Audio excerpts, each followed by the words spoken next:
Now let's begin. Brad Blake pressed his palms against the steering wheel, knuckles white, as he sat in the parking lot of Henderson and Associates. The law firm's glass facade reflected the gray October sky, and somewhere on the 14th floor, his wife Marcia was likely charming another client with her practiced smile. 7 years of marriage, and he still couldn't read her the way a husband should. But today, that uncertainty had crystallized into something harder, something that made his jaw clench. His son's scream still echoed in his mind from 2 nights ago. Brad had built his career as a forensic analyst for the state crime lab, spending his days piecing together evidence from the wreckage of other people's lives. Bloodstain patterns, fiber analysis, digital forensics, he understood the language of proof. But when it came to his own 6-year-old son, Tommy, he'd ignored the small signs for too long.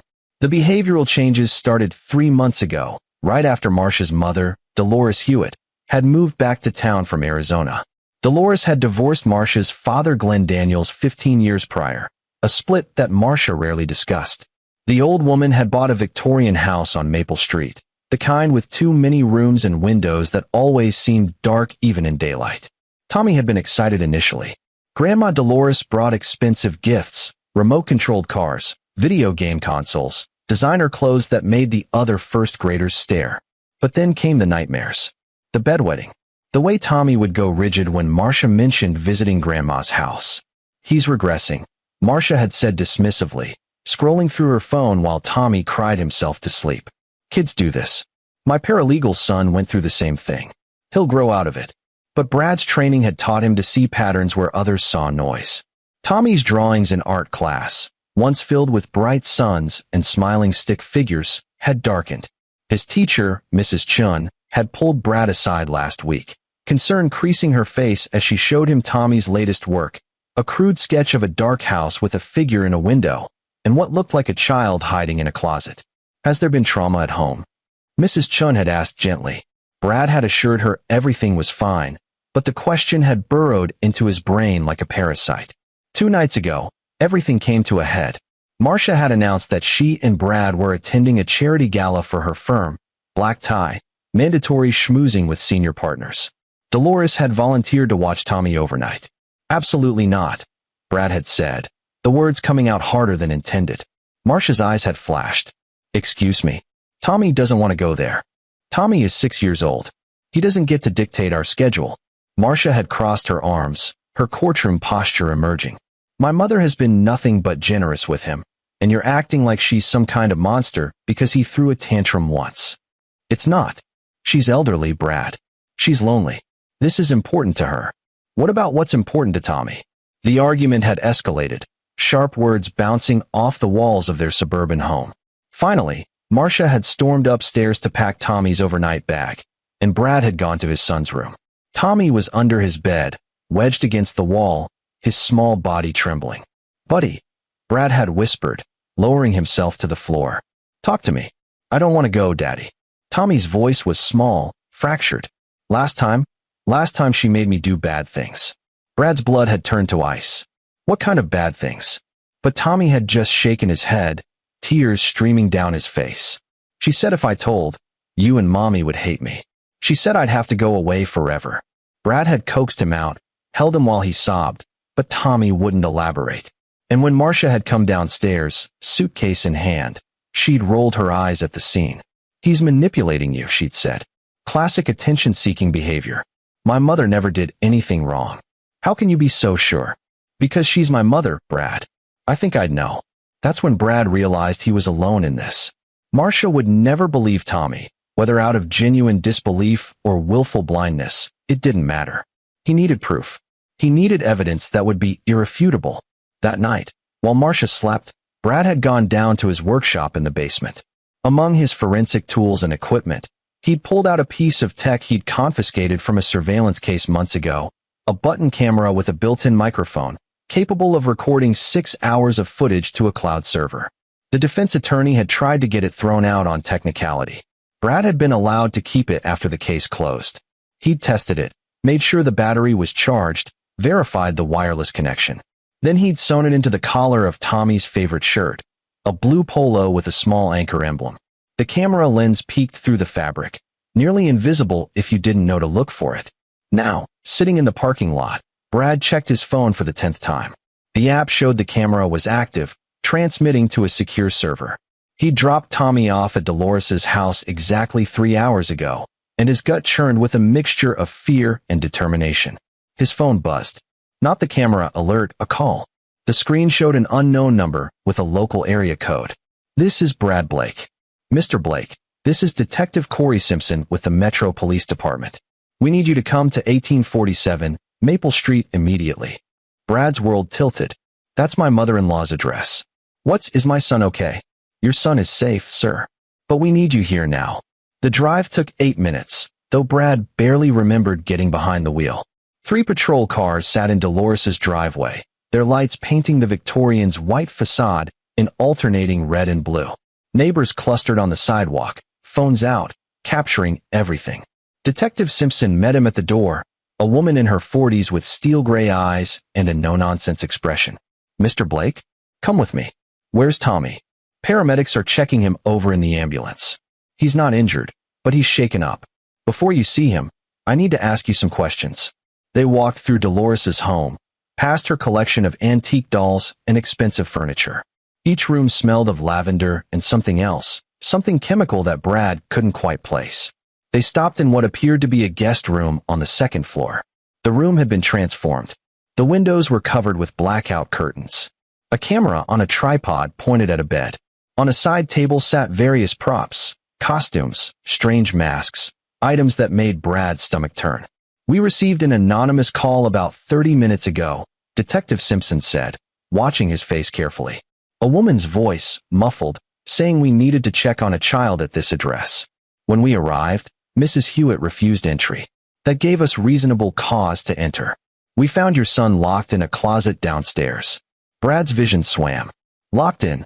He's okay, Simpson said firmly. He told us his grandmother was making him do the photo game again. That's when we searched the house and found this room. We also found her computer with approximately 40,000 images of children in various states of undress and distress. Some of them are your son. The words hit like physical blows.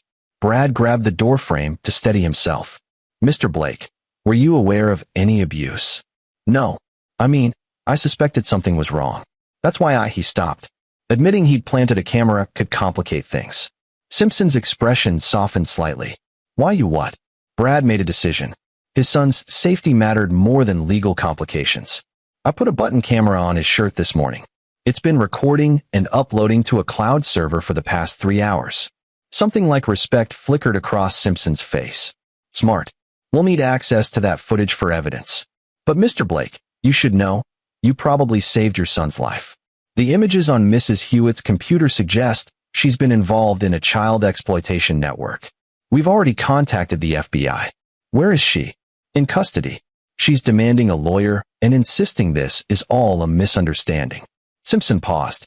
The anonymous call, we traced it to a burner phone that pinged off a cell tower about 2 miles from here. Any idea who might have called? Brad shook his head, though something nagged at him. I need to see my son. Tommy sat in the back of the ambulance, wrapped in a blanket despite the mild weather. When he saw Brad, his face crumpled and he launched himself forward. Brad caught him, held him tight, feeling his small body shake with sobs. You're safe now, buddy. I promise. She'll never hurt you again. You believe me? Tommy's voice was muffled against Brad's chest. I've always believed you. A uniformed officer approached, apologetic. Sir, your wife is on her way. She said you called her? Brad hadn't. He pulled out his phone. 5 missed calls from Marcia, 3 voicemails. He didn't want to listen to them. Didn't want to hear her voice until he could trust himself not to lose control. 10 minutes later, Marcia's silver Mercedes screeched to a halt. She emerged in her courtroom armor, tailored suit, heels, makeup perfect, but her face was pale. What the hell is going on? She demanded, striding toward them. The police called me, saying my mother's been arrested? This is insane. It's some kind of mistake. It's not a mistake, Brad said coldly, positioning himself between her and Tommy. Don't be ridiculous. My mother would never. She did. Brad's voice was steel. She abused our son. Photographed him. She's part of a child exploitation network. Marcia's mouth opened, closed. Tommy, did you lie to the police? Did you make up stories about Grandma? Tommy buried his face in Brad's shoulder, and Brad felt fury ignite in his chest. Are you seriously blaming a 6-year-old right now? My mother is not a pedophile. The evidence says otherwise. Detective Simpson interjected, stepping forward. Mrs. Blake, we found substantial proof. Your mother is facing federal charges. If you interfere with this investigation, you'll face charges as well. Marcia's composure cracked.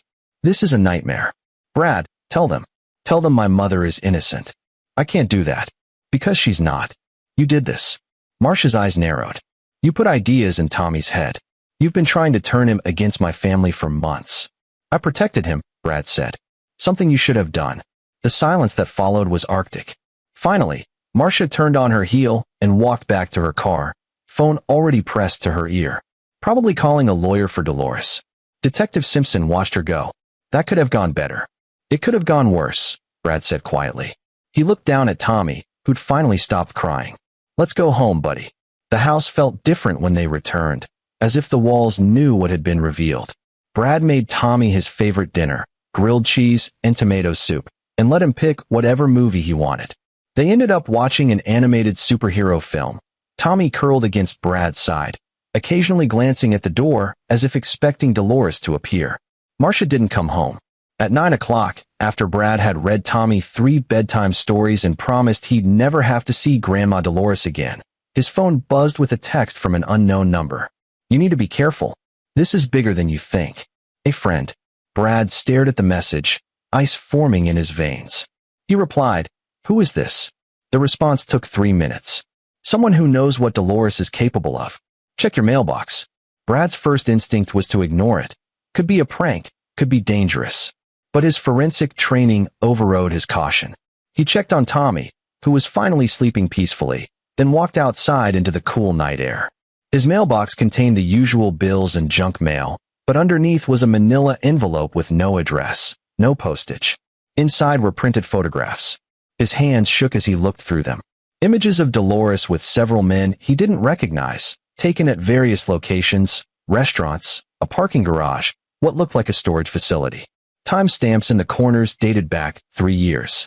In several photos, a younger man appeared frequently, standing close to Dolores with an intimacy that suggested a relationship. The last photo showed the young man's face clearly. Brad's blood turned to ice. He recognized him. It was Kevin Schultz, a computer forensics specialist from the state crime lab. They'd worked together on dozens of cases over the past 5 years. Kevin had access to evidence lockers, to sealed files, to systems that tracked criminal investigations. If Dolores and Kevin were connected, it meant the child exploitation network had inside help. It meant evidence could be tampered with, cases could be buried, investigations could be derailed. It meant Brad's son was never safe in the first place, and the danger was far from over. Brad pulled out his phone and took photos of every image in the envelope, uploading them to his secure cloud storage. Then he texted Detective Simpson. We need to talk. Urgent. Not over the phone. The response came quickly. My office. 7 a.m. tomorrow. Come alone. Brad went back inside, locked every door and window, and set up his laptop in the hallway outside Tommy's room. He wouldn't sleep tonight. He'd spend it doing what he did best, analyzing evidence, building a case, finding the connections that would bring down everyone involved. Because this wasn't just about Dolores anymore. This was about a network, a web of corruption and abuse that had been operating under everyone's noses. And Brad Blake was going to tear it apart, piece by piece, until everyone responsible paid for what they'd done. His phone buzzed again. Another unknown number, another message. You're making enemies in high places. Back off while you still can. Brad's jaw clenched. He typed a single word in response. Never. The next morning, Brad arrived at the police station at 6:45 a.m., having left Tommy with his neighbor, Susan Hendricks, a retired school teacher who'd raised 3 boys of her own. Susan had been horrified when Brad gave her the basics of what had happened, and she'd promised to watch Tommy as long as needed. Detective Simpson's office was small and cluttered, walls covered with case files and commendations. She gestured for Brad to sit, then closed the door. You look like hell, she observed. Didn't sleep. I need to show you something. Brad pulled out his phone and displayed the photos from the envelope. This was in my mailbox last night. The man with Dolores is Kevin Schultz. He works at the state crime lab. Simpson's expression hardened as she swiped through the images. You're saying the network has someone on the inside. It's the only explanation. Dolores has been doing this for months, maybe years. How did she never get caught? How did her computer never get flagged? We'll look into Schultz immediately, Simpson said. But Brad, if this network has people in law enforcement, you need to be careful. Very careful. Someone sent me those photos. Someone made the anonymous call yesterday. They're trying to help, or they're trying to manipulate you. Until we know who they are and what they want, treat everyone as a potential threat. Simpson pulled out a notepad. I'm going to read you into something classified. The FBI has been investigating a child exploitation network operating in 3 states for the past 18 months. The operation is called Broken Dolls. Ring any bells? Brad thought about Dolores's collection of antique dolls, displayed throughout her house like trophies. Jesus. The network is sophisticated. They use encrypted communications, multiple layers of anonymity, and they're extremely careful. We've identified approximately 30 members, but we've only been able to arrest 7. Every time we get close to the top tier, evidence disappears or witnesses recant their statements. Simpson paused. If Dolores Hewitt is part of Broken Dolls, and if Kevin Schultz has been protecting her, this could be the break we need. What do you need from me?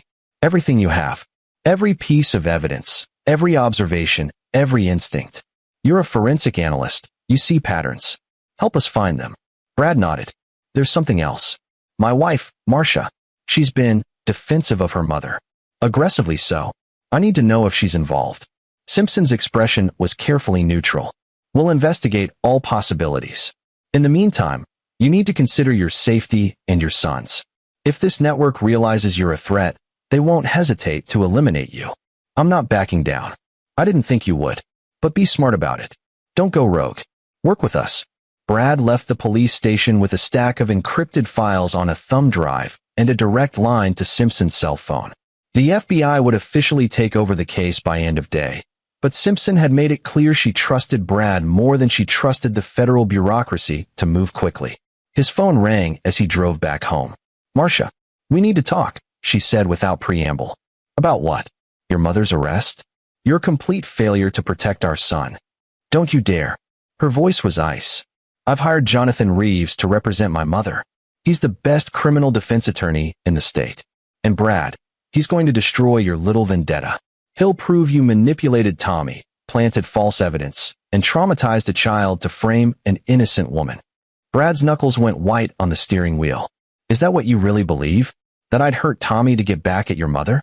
I believe you've been trying to turn him against my family since the day we got married. You never liked my mother. You thought she was controlling, interfering. This is just your twisted way of cutting her out of our lives. The police found 40,000 images, Marcia. They found a room set up for abuse. They found Tommy locked in a closet. Circumstantial. Explainable. My mother is a photographer. Those images could be from old art projects. The room could be a darkroom. Tommy could have locked himself in the closet playing hide and seek. Brad couldn't believe what he was hearing. You're in denial. I'm protecting my family. Something you've never understood. Tommy is your family. He's your son. And you're choosing a monster over him. The line went dead. Brad pulled over to the side of the road, hands shaking. He'd known Marcia was difficult, that their marriage had been strained for years. But he'd never imagined she'd go this far. Never imagined she'd sacrifice their son to protect her mother's reputation. He needed answers. He needed to understand why Marcia was so certain of Dolores's innocence, or why she was willing to lie to herself so completely. His phone buzzed with another text from the unknown number. Marcia knows more than she's saying. Check her laptop. Password is your anniversary backwards. Her real files are in a folder marked Case Files, Confidential. Look at the one called Family Trust. Brad's instincts screamed at him not to trust the mysterious ally, but his curiosity won out. He drove home, checked on Tommy, who was happily building a Lego spaceship with Susan, and went upstairs to the bedroom. Marcia's laptop sat on her desk, closed. Brad opened it, entered the password, 5102, their anniversary October 21st, reversed, and watched the screen unlock. The desktop was organized with typical lawyer precision. He navigated to the Documents folder and found the subfolder marked Case Files, Confidential. Inside were dozens of files related to Marcia's work, and one labeled Family Trust Docs. Brad opened it. It wasn't a legal document. It was a journal entry, dated 3 years ago. Mother called today. She's moving back from Arizona. She needs help with something delicate, a business arrangement that requires discretion. She explained that some of her associates have specific needs, and she's been facilitating introductions for years. She's never explicitly told me what those needs are, but I'm not stupid. I know what the coded language means.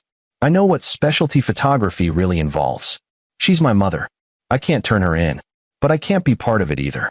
So we made an agreement. I'll help her with the legal structures, LLCs, trusts, shell companies to move money and hide assets.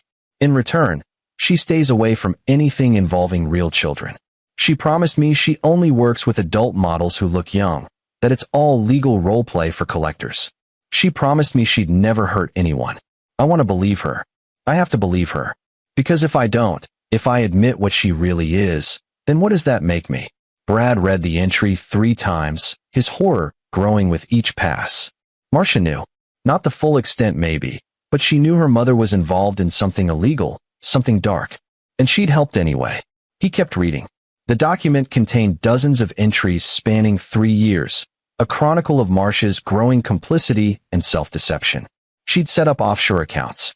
She'd created legal barriers to make Dolores's assets untraceable. She'd even helped draft contracts for what she called legitimate business partners. The last entry was dated 2 months ago. Tommy's been having nightmares again. He keeps saying Grandma makes him play games that make him uncomfortable. Brad is suspicious. I told him Tommy is just being dramatic, but deep down, I'm terrified. What if Mother broke her promise? What if she's been using Tommy? But I can't ask. If I ask, I'll have to know. And if I know, I'll have to act. I'll have to admit I've been enabling a monster. I'll go to prison. I'll lose everything. So I keep pretending. I keep telling Brad he's overreacting. I keep sending Tommy to her house, because if I stop, Brad will know I've been lying all along. And maybe if I keep acting normal, this will all blow over, and I can keep believing my mother is just eccentric, not evil. Brad's stomach churned. He pulled out his phone and photographed every page of the document, uploading them to his secure storage.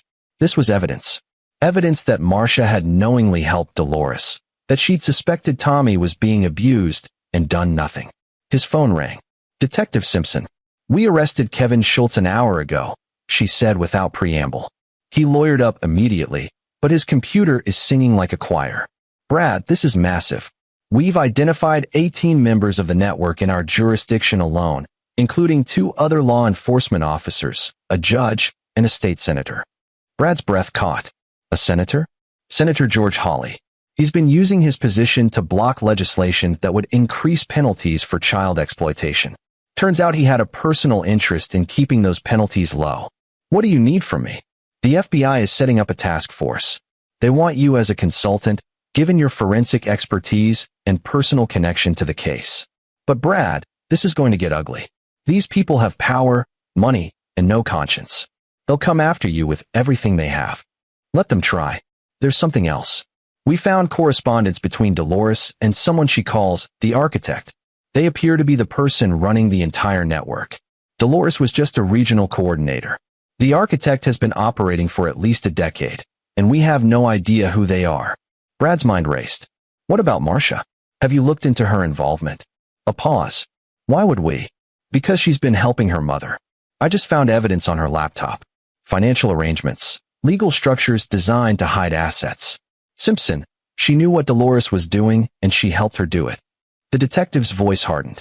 Send me everything you have. If your wife is part of this, we'll bring her down with the rest of them. After hanging up, Brad sat in the silence of his bedroom, processing the magnitude of what he'd uncovered. His wife wasn't just in denial. She was an accomplice. She'd knowingly aided a child exploitation network. She'd sent their son into danger to protect her own secrets. The betrayal cut deeper than any knife. His phone buzzed again. The unknown number. Now you know the truth. But there's more. Dolores isn't the only family member involved. Ask Marcia about her brother, Buddy Duke. Ask her why he moved to Portland 5 years ago. Brad had never met Marcia's brother. She'd always said they were estranged, that he'd cut off contact with the family after their father's death. But if Buddy was involved too, if this went even deeper into Marcia's family. He typed back, "Who are you? Why are you helping me?" The response came quickly, Because the architect destroyed my family too. And because I can't take them down alone. But together, we can burn their entire operation to the ground.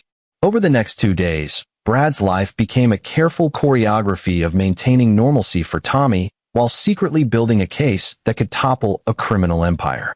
He worked from home, analyzing files provided by Detective Simpson, cross-referencing financial records with travel manifests, building timelines that connected the network's members. Tommy seemed better. He drew pictures of superheroes now instead of dark houses. He laughed at cartoons. But he still had nightmares, and he still asked every few hours if Grandma was really gone forever. She can't hurt you anymore, Brad promised each time. I won't let her. Marcia hadn't come home. According to her assistant, she was staying at a hotel downtown, preparing for her mother's defense. She'd also filed for emergency custody of Tommy, claiming Brad was an unfit parent who'd subjected their son to a traumatic police interrogation. The custody hearing was scheduled for next week. Brad had already hired his own attorney, Jessie Marquez, a former prosecutor known for her aggressive style and her perfect record in child welfare cases. Jessie had reviewed Brad's evidence and assured him that Marcia's case would collapse in court. She's desperate, Jessie had said. People do stupid things when they're desperate. Let her. Every move she makes digs her grave deeper. The mysterious ally had been silent since their last exchange, but Brad kept receiving packages. More photos, documents that showed financial transfers between Dolores and various shell companies. Even phone records that connected her to Senator Hawley and Judge Dominic Hammond, who'd been on the bench for 20 years. Everything pointed to a network that had been operating in plain sight, protected by people in power who had every reason to keep the truth buried. On the third day, Brad's doorbell rang at 10 p.m. He'd just put Tommy to bed and was reviewing bank statements when the chime echoed through the house. He checked the security camera feed on his phone. A man in his 30s stood on the porch, hands visible, looking directly at the camera. Brad grabbed his service pistol from the lockbox in his office and approached the door cautiously. Who are you? My name is Luke Cooley, the man called through the door. I'm the one who's been sending you information. I need to talk to you face to face. Please. I'm not armed, and I'm not a threat. Brad hesitated, then made a decision. He opened the door, but kept the chain lock engaged and his pistol ready. Talk. Luke Cooley looked exhausted, with dark circles under his eyes and the pallor of someone who hadn't seen sunlight in weeks. He wore jeans and a plain sweatshirt, nothing distinctive. But his eyes held the same fury that Brad felt burning in his own chest.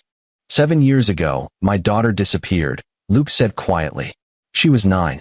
The police investigated, the FBI got involved, but they never found her. I've spent 7 years digging into every lead, every possibility, until I found the Broken Dolls Network. I've been investigating them ever since. I'm sorry about your daughter, Brad said carefully. But why come to me? Because Dolores Hewitt was one of the people who took her. I have proof. And when I saw your son's case hit the news, I realized this was my chance. The network is panicking. They're making mistakes. And if we work together, we can bring all of them down. Not just Dolores, but everyone up to the architect. Brad studied the man's face, looking for deception. He saw only pain and determination. How do I know you're telling the truth? Luke reached slowly into his pocket and pulled out a photograph. This is my daughter, Emma. She'd be 16 now. The photo showed a smiling little girl with dark hair and her father's eyes. Brad's heart clenched. I'm not asking you to trust me immediately, Luke continued. But I have resources you don't. I've been building this case for years. I know how the network operates, who the players are, where they hide their assets. Together, we can do more than just put Dolores in prison. We can destroy the entire organization. Brad made his decision. He opened the door. Come in. But if you're lying to me, if you're part of this network trying to get inside my head, I will destroy you. I'd expect nothing less, Luke said. They sat in Brad's living room, and Luke laid out his entire investigation.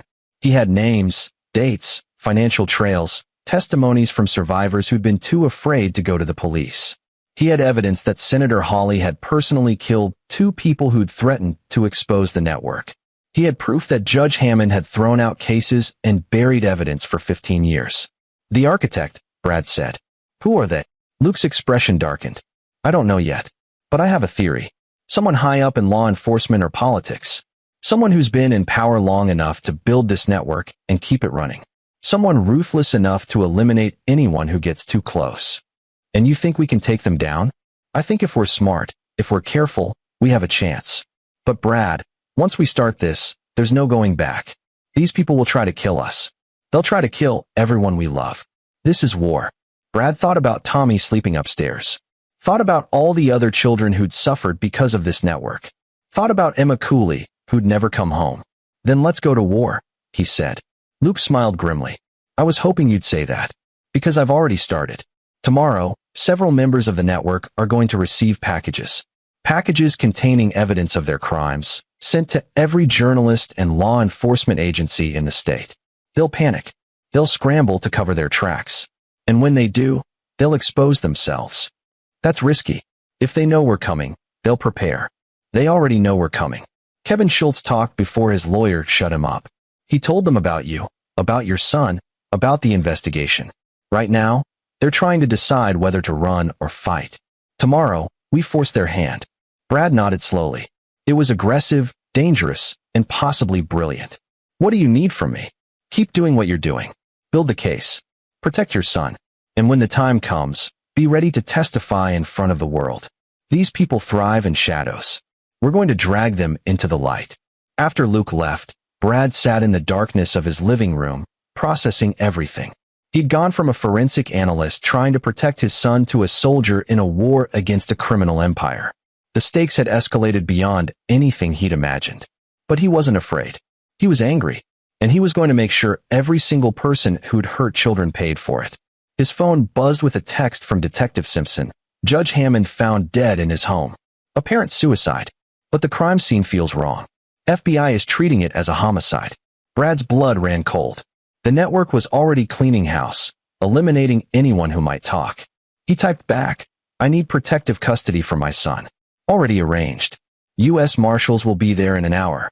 Brad went upstairs and gently woke Tommy. Hey buddy, we're going to go on an adventure for a few days. Just you and me. Where are we going? Somewhere safe. Somewhere Grandma and her friends can't ever find us. Tommy nodded, still half asleep, and Brad carried him downstairs. Within the hour, 2 U.S. Marshals arrived, a woman named Kim Steele and a man named Johnny Hale. They drove Brad and Tommy to a safe house on the outskirts of the city, a nondescript ranch home surrounded by trees.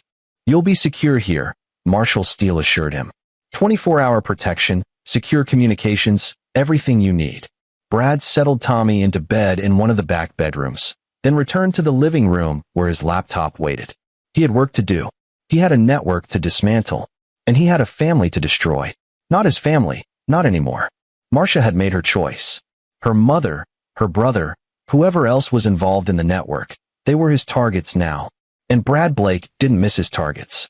He opened his files and began to map out his revenge. The next morning, chaos erupted across the city. 7 members of the Broken Dolls network received identical packages containing evidence of their crimes, along with a note, the world knows what you are.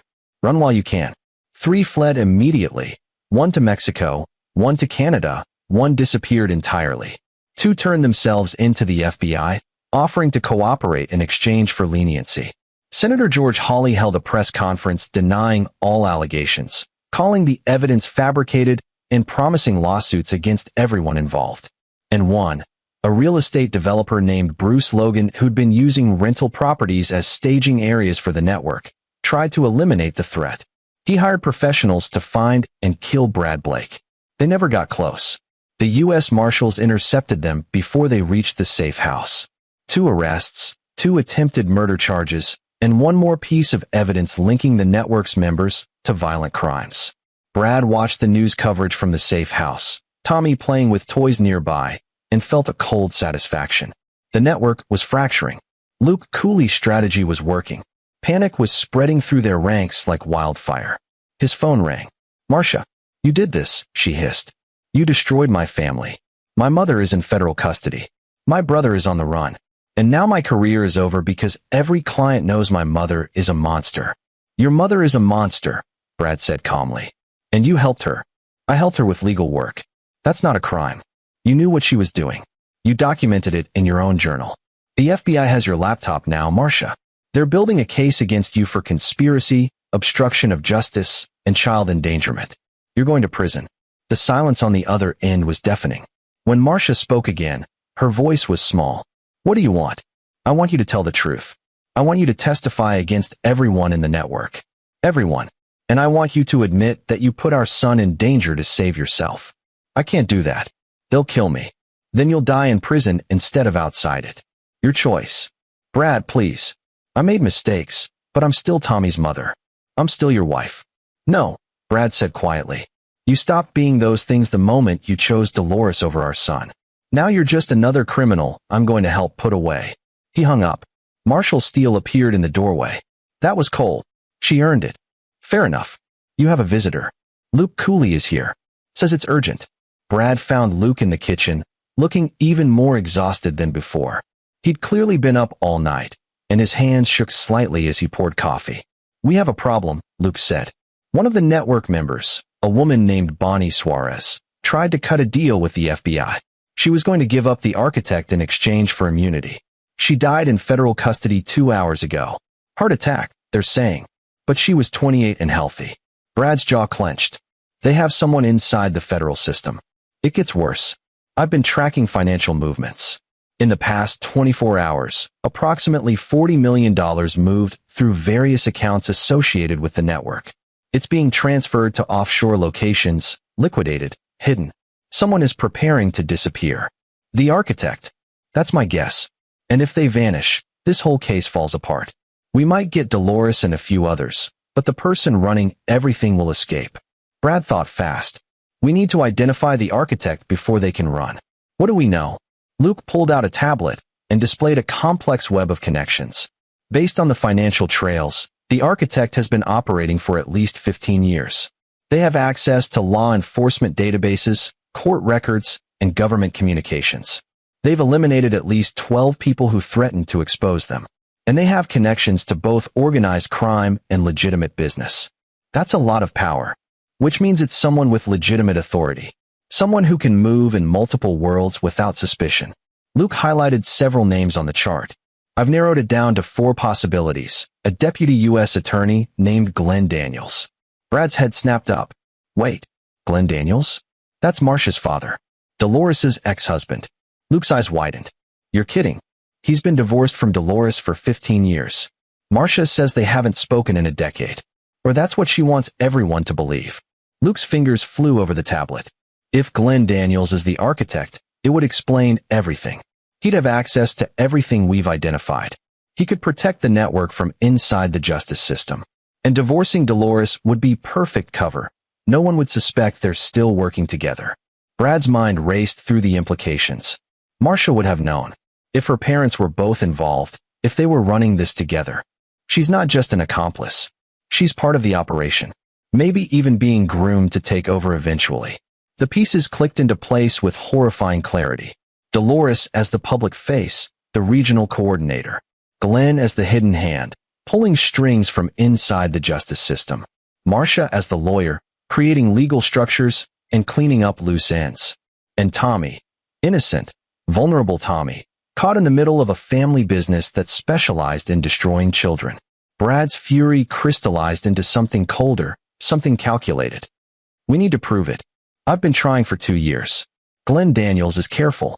He never communicates directly with network members. All his connections are through intermediaries and encrypted channels. Even his financial trail is clean. Everything's in his name, but it's all legitimate business dealings and investments. What about Dolores? If we can get her to flip on him." "She won't. I've been watching her interrogations. She's protecting someone, and based on her responses, it's someone she cares about deeply. Someone she'd go to prison for." "Her ex-husband," Brad said quietly. "They never really divorced, did they? It was just theater." Luke nodded. "That's my theory. But we need proof." Brad thought about what he knew, what he'd learned, what he could leverage. Marcia's scared right now. She knows she's facing prison time. What if we offer her a deal? Full immunity if she gives us Glenn. The FBI won't agree to that. They might if we can prove Glenn Daniels is the architect. If we can show that taking him down will dismantle the entire network. Brad's mind was already formulating a plan. "I need to talk to Marcia. Face to face. She won't open up over the phone, But if I can get her alone, that's dangerous. If she's part of the operation, then I'll be careful. But she's my best chance at getting to Glenn. And Glenn is the key to everything. Marshall Steele overheard the conversation from the doorway. I can't let you leave the safe house to meet with a potential co-conspirator. Then bring her here. Official custody transfer meeting for Tommy. She has the right to see him, and I have the right to be present. Set it up through the lawyers so it looks legitimate. Steele considered this, then nodded. I'll make it happen. But the moment things go sideways, we shut it down. The meeting was arranged for that afternoon. Marcia arrived with her attorney, Jonathan Reeves, a silver-haired shark who'd made his fortune defending the indefensible. They sat in the safe house's living room, Reeves doing most of the talking while Marcia stared at her hands. My client is here because she loves her son and wants to ensure his well-being, Reeves began. She has agreed to supervised visitation. I don't want to see him, Marcia said quietly. Everyone stared at her. Reeves looked shocked. Marcia, we discussed. I can't look at him. Her voice was hollow. Every time I see him, I remember what I did. What I didn't do. What I let happen. Brad leaned forward. Then tell the truth. Tell me everything. Tell me about your father. Marcia's head snapped up, fear flashing across her face. My father has nothing to do with this. Doesn't he? Deputy U.S. Attorney Glenn Daniels. Perfect position to run a criminal network. Perfect cover too. The divorced ex-husband, the absent father. No one would suspect. You're insane. Am I? Or am I the first person who's figured it out? Brad's voice was calm, almost gentle. Marcia, you're going to prison. That's not in question. The only question is how long. You can cooperate now, or you can protect your father and spend the next 20 years in federal prison. Your choice. Tears streamed down Marcia's face. You don't understand. If I talk, they'll kill me. They'll kill you. They'll kill Tommy. They're already trying to kill us. The only way to stop them is to expose them all. Reeves stood. This meeting is over. My client is invoking her Fifth Amendment rights. But Marcia grabbed his sleeve. No, I'm done. I'm so tired of lying, of pretending, of living in fear. She looked at Brad, her expression broken. My father is the architect. He's been running Broken Dolls since before I was born. My mother was his lieutenant. They never really divorced. It was just for appearances. And I was raised in this. I didn't know it was wrong until I was too deep to get out. The room went silent. Luke Cooley was recording everything on his phone. Marshall Steele had her hand on her weapon, ready for anything. Tell me everything, Brad said softly. Start from the beginning. Marcia talked for 3 hours. She described a childhood where special photography was normalized, where her father's associates came and went with barely concealed purpose, where money flowed from sources she learned not to question. She described meeting her mother's models, the children who came to Dolores's studio and left looking hollow. She described how she'd compartmentalized it all, telling herself it was art, it was consent, it was victimless. She described how Tommy had been different. Tommy was family. Dolores had promised she'd never hurt family. But then the nightmare started, and Marcia realized her mother had broken that promise. I wanted to stop it, Marcia whispered. But I didn't know how. If I went to the police, I'd be arrested too. If I confronted my father, he'd eliminate me. I was trapped. So you let it continue, Brad said, his voice hard. You let our son suffer because you were too afraid to do the right thing. Yes. Marcia looked at him, devastated. I'm a coward. I'm a monster. I'm everything you think I am. But I'm also your only chance at stopping my father. Because I know things no one else knows. I know where he keeps his insurance files, evidence he's collected on everyone in the network, in case he needs leverage. I know his safe houses, his escape routes, his offshore accounts. I know everything. Why tell me this now? Because Tommy deserves better. Because every child in my father's files deserves better. And because... She closed her eyes.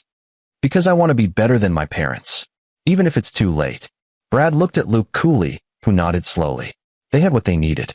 Marshall Steele, Brad said. I think it's time to call the FBI. Tell them we know who the architect is. And tell them we have a witness ready to bring down the entire network. Steele pulled out her phone, but before she could dial, the lights went out. The entire safe house plunged into darkness. Then the gunfire started. Brad's training kicked in instantly. He grabbed Marcia and pulled her to the floor as bullets shattered the front windows. Marshall Steele returned fire, her weapon flashing in the darkness. Johnny Hale was already moving toward the back bedrooms where Tommy slept. How did they find us? Steele shouted over the chaos. Luke Cooley was on his phone, typing frantically. Marcia's lawyer. Reeves must have signaled them. Jonathan Reeves was gone, having slipped out during the confusion. Brad swore and crawled toward the back hallway.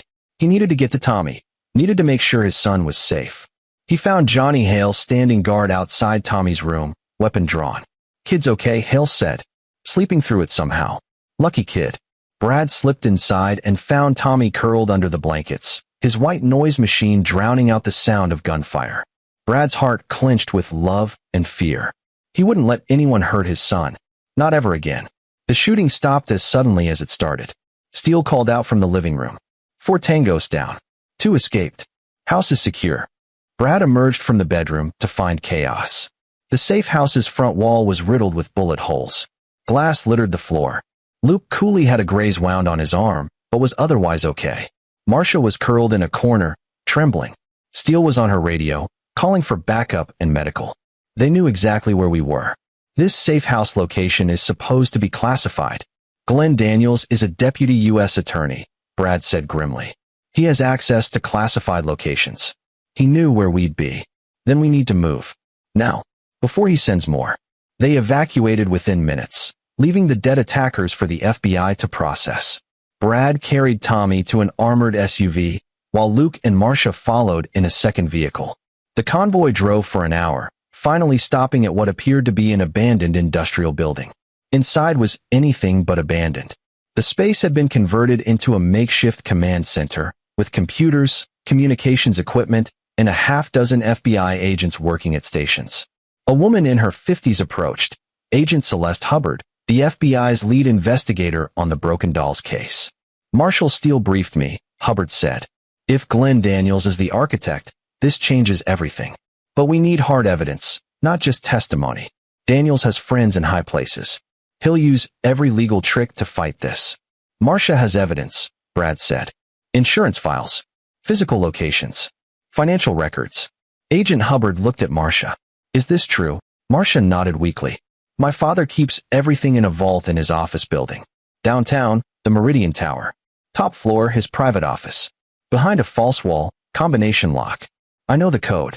Then we go get it, Hubbard said. Tonight. Before he realizes we know. It's a trap, Luke said. If Daniels knows Marcia's talking, he'll expect us to go after the vault. He'll be waiting. Then we make it a trap for him instead, Brad said. We go in, but we're ready. We turn his ambush into his capture. Agent Hubbard considered this. It's risky. Everything about this case is risky, Brad countered. But if we don't move now, Daniels will destroy the evidence and vanish. This is our shot. After a tense debate, Hubbard agreed to Brad's plan. They would raid Daniels' office at midnight, with a full tactical team and every precaution in place. Marcia would guide them to the vault. Brad would be there to ensure she didn't sabotage them. And Luke Cooley would be there because after 7 years of searching for his daughter's killers, he deserved to be present when they finally brought down the architect.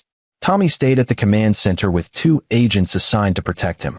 Brad hugged his son before leaving, promised him he'd be back soon, and tried not to think about all the ways this could go wrong. The raid team assembled at 11 p.m. 12 FBI agents, for U.S. Marshals, Brad, Luke, and Marcia. They drove in unmarked vehicles to the Meridian Tower, a gleaming skyscraper that dominated the downtown skyline. Glenn Daniels' office was on the 42nd floor.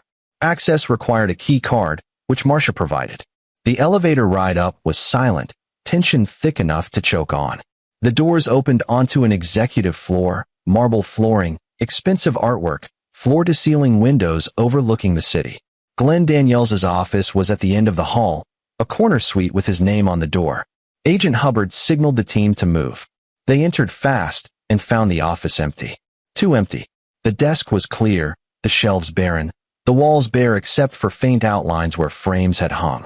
He cleaned it out, Luke said. He knew we were coming. The vault, Marcia said urgently. It's still here, behind the bookshelf. They found the false wall exactly where she described. The vault door was steel, flush with the wall, with a combination lock. Marcia entered the code. Her birthday, Brad noticed with bitter irony, and the door clicked open. Inside was a small room lined with filing cabinets and hard drives. Brad's forensic mind immediately cataloged everything. Documents dating back decades, thumb drives labeled with names and dates, folders marked with codes. Agent Hubbard began photographing everything while two technicians started imaging the hard drives. This is it. This is the entire network's records. Too easy, Brad said. His instincts screamed danger. Why would he leave this here? Because I wanted you to find it. The voice came from behind them. Everyone spun to see Glenn Daniels standing in the office doorway, flanked by 6 men with automatic weapons. Brad's first thought was how ordinary the architect looked.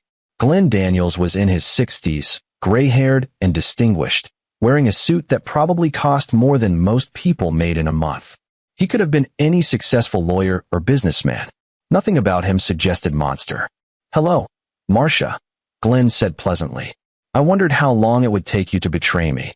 Longer than I expected, actually. I'm almost proud." "Dad, please." Marcia's voice shook. "This has to end." "You're right. It does." Glenn's expression didn't change.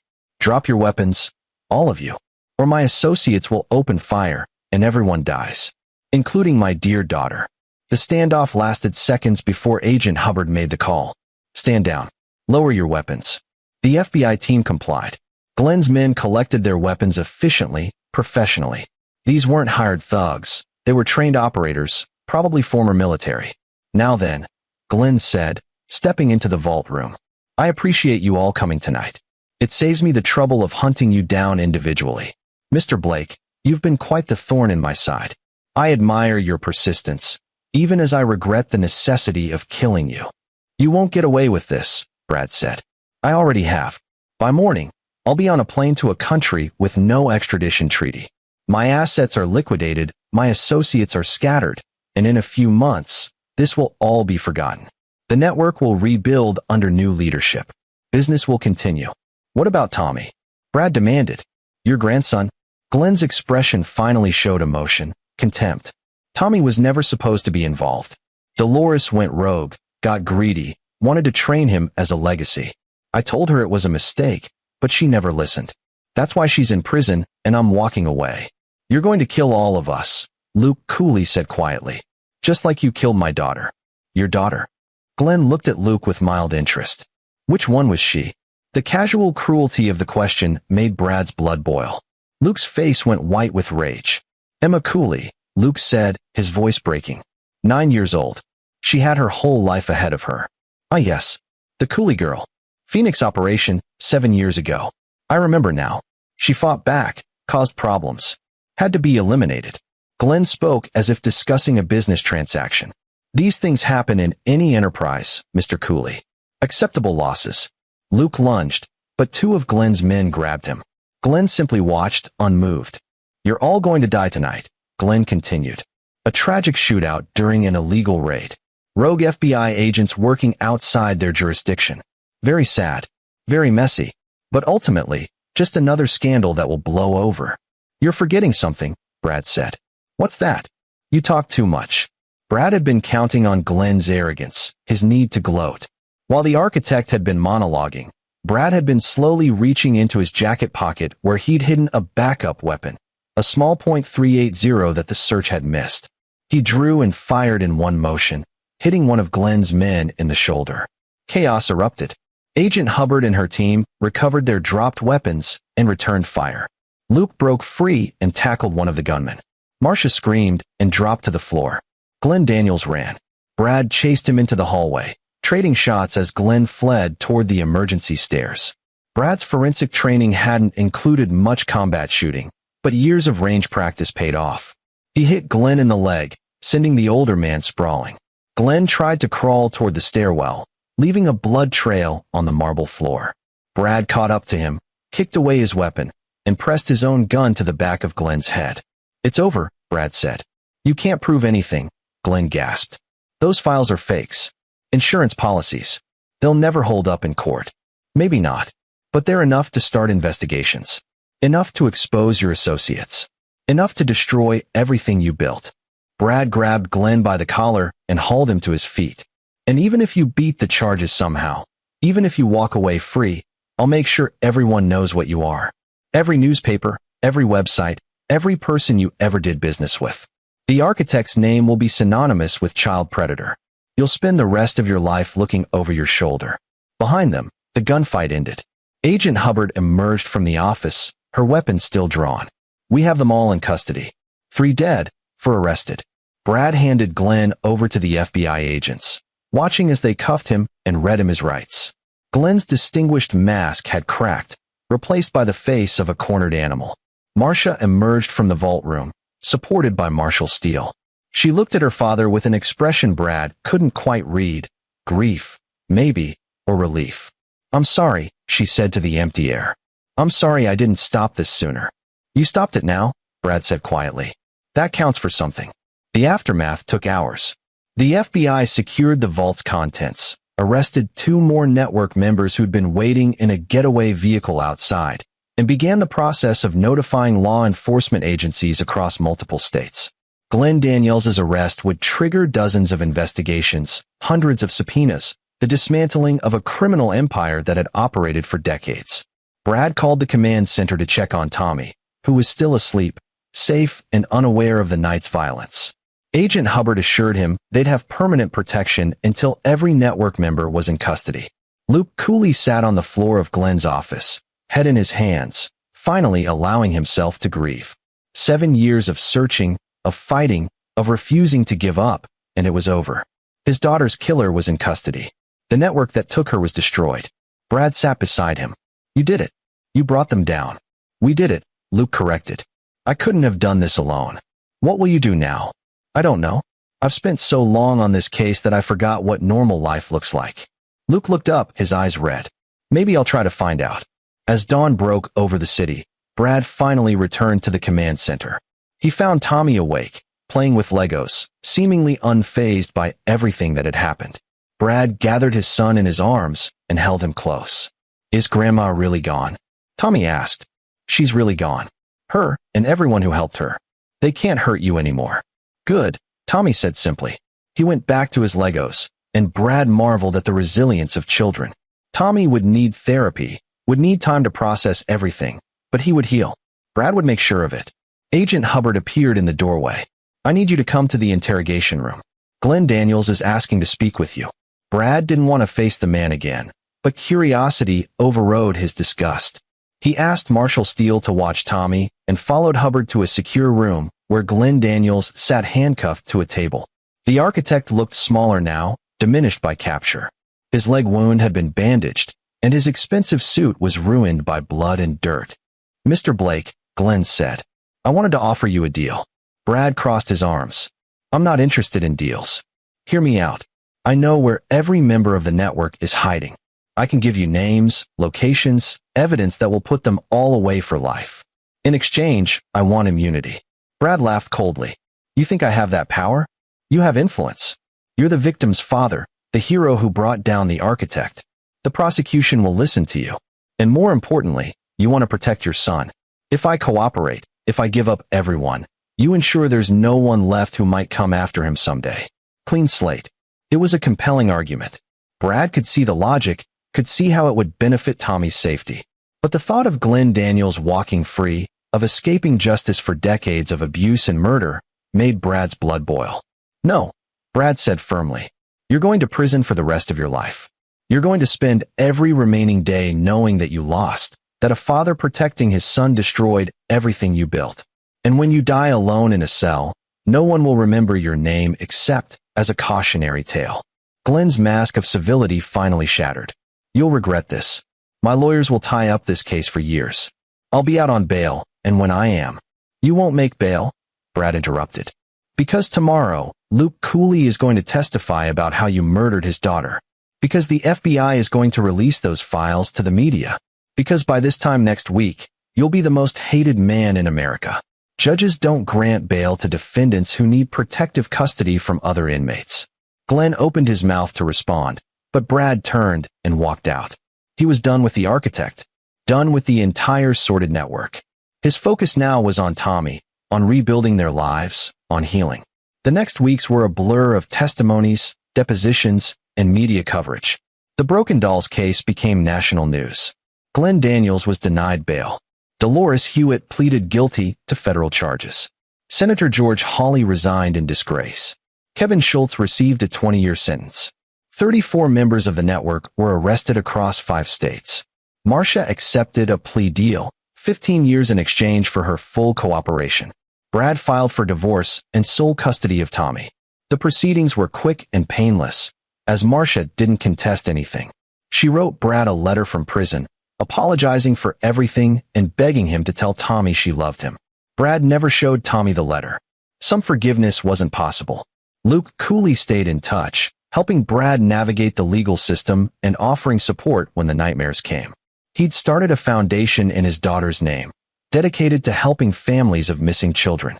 Brad became a major donor. 6 months after Glenn Daniels' arrest, the trial began. It lasted 8 weeks, with testimony from survivors, law enforcement, forensic experts. Brad testified about Tommy's abuse, about discovering the conspiracy, about the night of the raid. He maintained his composure throughout, even when defense attorneys tried to paint him as a vengeful father who'd manufactured evidence. The jury deliberated for 4 hours. Guilty on all counts. Glenn Daniels received 8 consecutive life sentences without possibility of parole. The judge called him a stain on humanity and expressed regret that harsher punishments weren't available. Brad wasn't in the courtroom when the verdict was read. He was at Tommy's school, watching his son perform in the first-grade talent show. Tommy had chosen to sing, a cheerful song about sunshine and rainbows that made the audience smile. Afterward, Tommy ran to Brad with a huge grin. "Did you see me, Dad? Did you see? I saw. You were amazing. Can we get ice cream?" "Absolutely." They went to Tommy's favorite shop, got double scoops, and sat outside in the spring sunshine. Tommy chattered about school, about his friends, about everything and nothing. He seemed lighter now, happier. The nightmares had mostly stopped. His drawings were bright again. Brad's phone buzzed with news of the verdict, but he ignored it. The trial, the case, the network, all of it felt distant now, like something that had happened to different people in a different life. What mattered was this moment. His son, safe and healing, eating ice cream and laughing in the sunshine. "Dad," Tommy said suddenly. "Yeah, buddy. Are the bad people all gone?" Brad thought about the question, about all the arrests and convictions, about the dismantled network and imprisoned members. But he also thought about the survivors who'd never fully heal, about the families destroyed, about the evil that still existed in the world. "The bad people who hurt you are gone," Brad said carefully. "They can't hurt you anymore. And I'll always protect you, no matter what." Tommy nodded, satisfied with that answer. He went back to his ice cream, and Brad watched him with a fierce love that physically hurt. They'd survived. Not unscathed, not unchanged, but alive and together. That was enough. That was everything.